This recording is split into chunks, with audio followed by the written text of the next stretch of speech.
About a year ago today, I was working on a 3D platformer.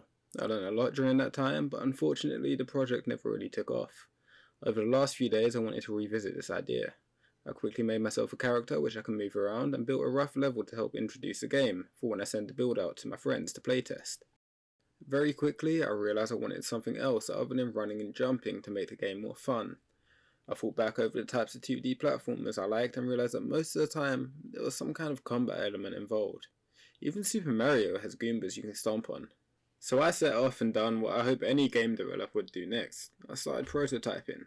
I quickly created a rough version of how the combat system will play out, and of course this is entirely subject to change and is likely to go through many revisions in the near future.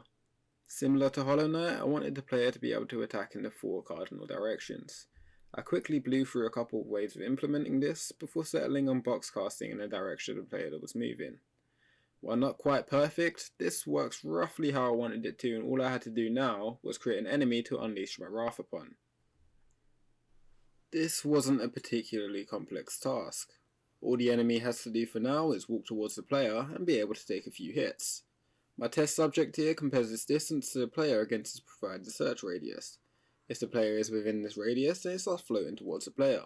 Fortunately, it hasn't figured out how to fly yet and stays well put on the ground. With just the basics done, I'm looking to add a little bit more oomph into the combat. Next I'm going to experiment with enemies dealing damage to the player and displaying it in a nice and accessible format.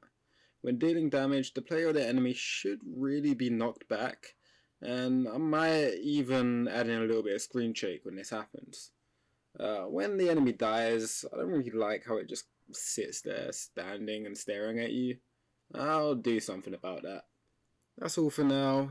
This is a little bit different to what I usually do on the channel, and I hope to have another one out soon. Depends on when I can really work on this and how much I can get done. But if you enjoyed it, feel free to like, comment, subscribe, all of that.